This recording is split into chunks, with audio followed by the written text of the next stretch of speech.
Amis de langue française, je vous salue en Jésus-Christ. Je voudrais partager avec vous un passage dans le Nouveau Testament qui se trouve dans Luc, l'évangile de Luc au chapitre 2, verset 8 à verset 14. Un passage de la Bible qui a rapport avec ce que nous sommes en train de fêter, c'est-à-dire Noël. Voici ce que nous y lisons.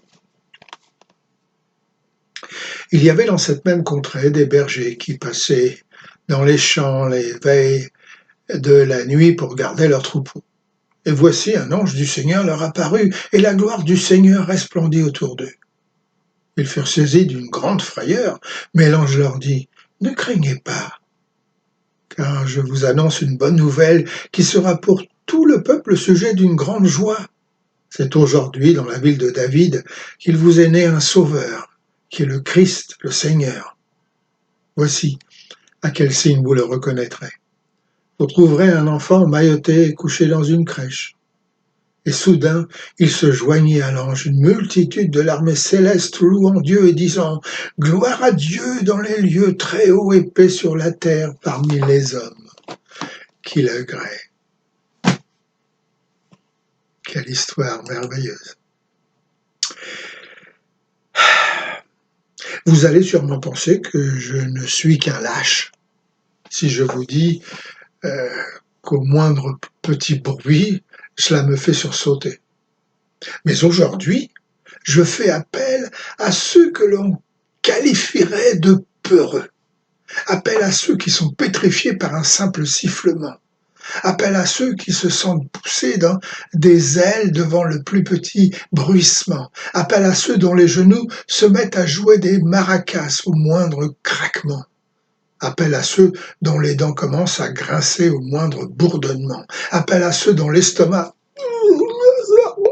se noue à l'écoute d'un petit claquement. Aujourd'hui, j'en appelle à ceux qui n'ont pas le courage de Jean-Claude Van Damme, la force de Samson, les réflexes de Jackie Chan et l'héroïsme de D'Artagnan. J'en appelle à ceux qui, semblables à une autruche, cachent leur tête dans le sable lorsque leur petite routine est troublée, dérangée, bouleversée, perturbée, renversée. Car c'est bien aux hésitants, aux craintifs, aux effarouchés, aux timorés, aux timides, aux craintifs que le message de Noël s'adresse. Eh oui, particulièrement à ceux qui ont peur. Tenez, peur comme nos bergers dans cette aventure que nous rapporte l'évangile de Luc au chapitre 2. Vous et moi connaissons les raisons pour lesquelles les mages apparurent, les anges, apparurent aux bergers des collines de Bethléem. En lisant et relisant ce récit de Noël, nous nous réjouissons de savoir que les premiers à bénéficier de cette bonne nouvelle furent des pauvres petits bergers, car pour une bonne nouvelle, c'était une bonne nouvelle. Cependant, il est tout aussi vrai, et je pense que vous serez de mon avis, que la manière utilisée pour annoncer ce message avait de quoi effrayer même le plus courageux d'entre eux. Effectivement, ne lit-on pas dans la Bible que l'on ne peut pas voir Dieu et vivre ? Et aussi, c'est une chose terrible que de tomber dans les mains du Dieu vivant. Et encore, lorsque l'Éternel se manifeste, ce n'est pas sans tremblement et peur dans son entourage.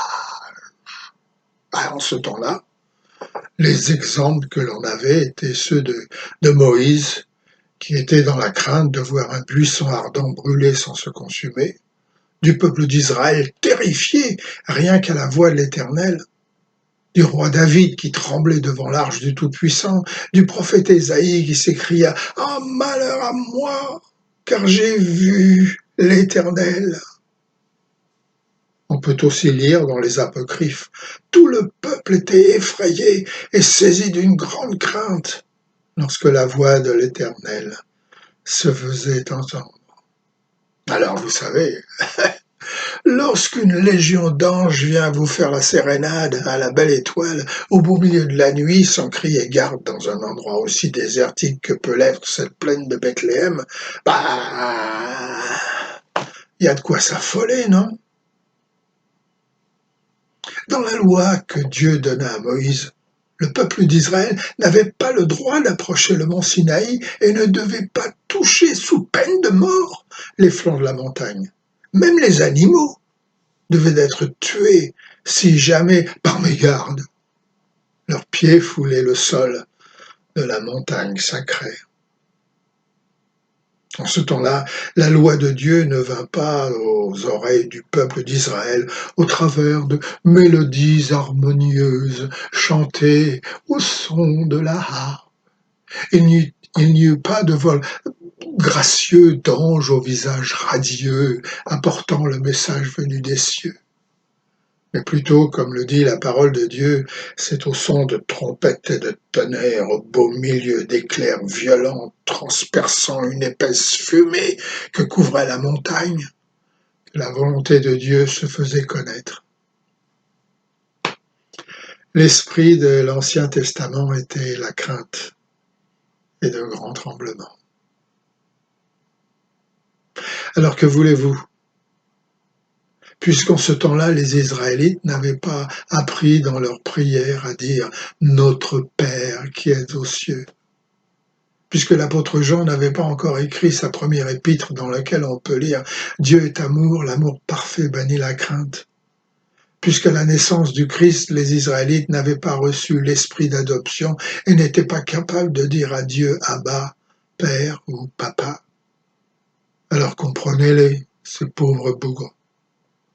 Lorsque l'Éternel se manifesta en cette belle nuit de Noël, la première réaction des bergers fut la panique, car ils n'avaient qu'une vague idée de l'amour de Dieu incarné en Jésus-Christ descendant du ciel pour mourir pour nos péchés. Car voyez-vous, c'est bien là que se trouve la racine de cette peur, c'est le péché.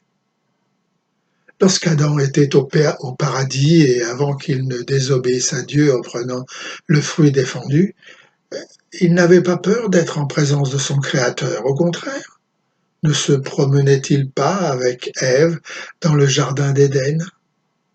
Mais après avoir désobéi, lorsqu'il entendit la voix de Dieu dans le jardin, Adam eut peur et il se cacha. Voilà, mes amis, ce qui fait de nous des lâches devant l'Éternel. C'est le péché. Adam se cachait parce qu'il avait honte de sa désobéissance et il avait peur d'affronter la condamnation de cette désobéissance. Et c'est ainsi, et c'est afin de renouer cette relation brisée entre Dieu et les hommes que Christ est venu. Il n'est pas venu pour que Dieu ferme ses yeux sur nos péchés, ni pour nous dire « Oh, ça ne fait rien, vous n'êtes que des pauvres humains ». Mais il est venu pour nous délivrer de nos péchés. Voilà pourquoi l'ange annonça à Marie « Tu l'appelleras Jésus car il libérera le peuple de l'esclavage du péché ». Matthieu chapitre 1 verset 21. Voilà pourquoi les anges descendirent des cieux pour proclamer cette bonne nouvelle de la venue du Seigneur, du Sauveur, non dans une ambiance de tonnerre et d'éclairs, mais plutôt dans la joie et l'allégresse, l'exultation et la gaieté. Ne craignez point, et le message criait des cieux pour nous.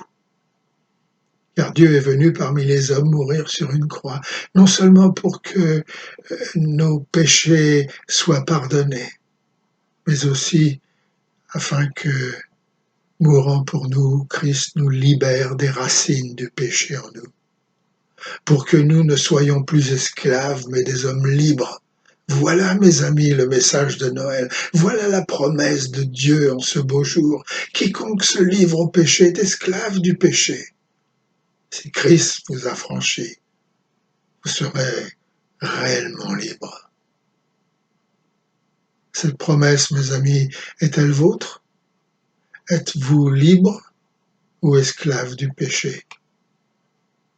Voilà pourquoi la maréchale qui a commencé l'armée du salut en France, et puis en Belgique, et puis en Suisse, voilà ce qu'elle dit, voilà ce qu'elle écrit comme prière. Descends des cieux, toi que mon âme adore.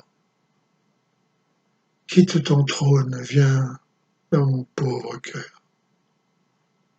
Voici il te cherche quand se lève l'aurore, et te veut pour toujours, ô Jésus, mon Sauveur. Viens, Saint-Esprit, que de tes flammes ardentes, tout en moi soit pour lui purifié. Renverse et brûle mes idoles abondantes. Mon cœur lui appartient. Viens le sanctifier. Voilà, mes amis, le message de Noël pour chacun d'entre nous. Christ est venu nous apporter la liberté intérieure. Elle est pour vous. Ben, c'est à vous de l'accepter. Dieu vous garde.